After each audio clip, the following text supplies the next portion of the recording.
We're often perceived as a music organisation, one that makes hip hop and drill music with young men wearing hoodies who are externalising their behaviours. And yes, we do that, often with really great results. As it happens, we also get even better results with young women, but that's another video for another time.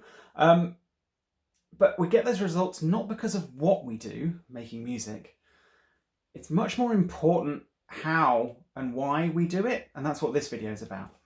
First, let's start with the why.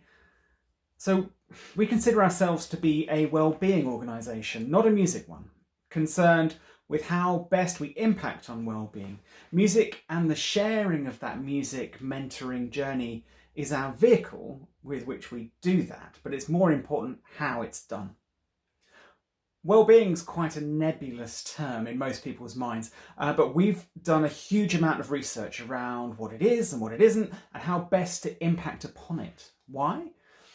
Because the research tells us again and again and again that if we improve well-being, we get better health, social engagement and education outcomes. From the research we've done, the most significant piece of the jigsaw we've come across is self-determination theory, or SDT.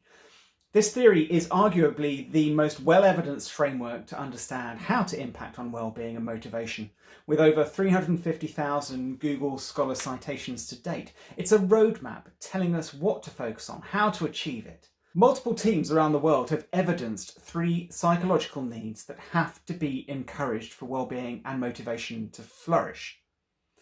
Those 3 psychological needs are autonomy, competence, and relatedness. Autonomy means giving people volitional choice, doing things with people, not at them.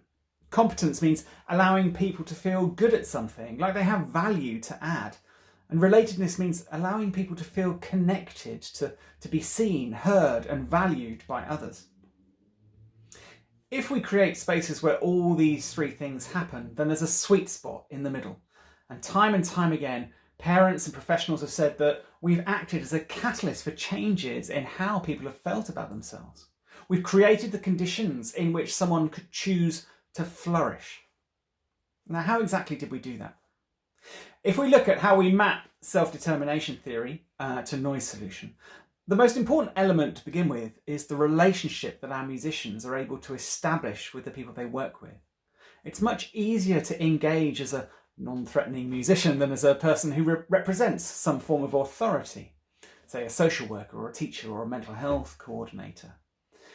Our musicians are encultured to be autonomy supportive, to co-create musical projects with participants, to work with what they're interested in, to do music with them, not at them.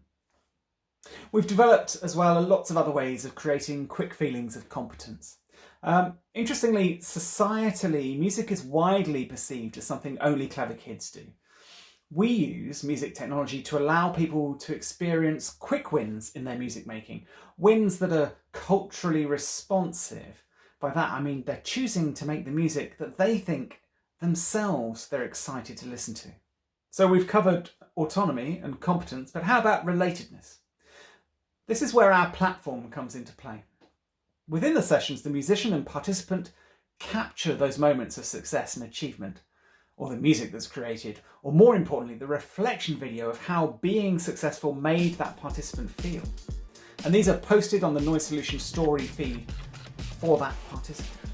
We're creating a portfolio of competence, but it isn't a static receptacle of what happened.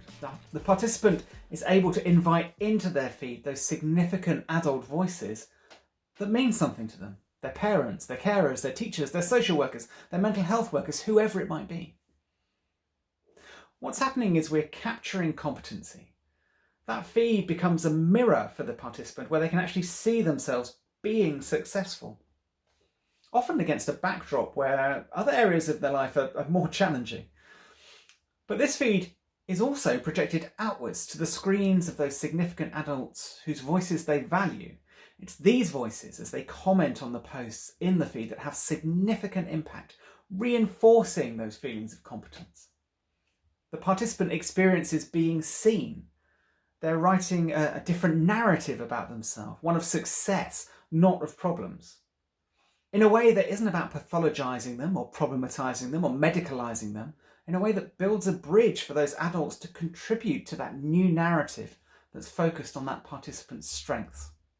Does it work? Well, go to the impact page and find out.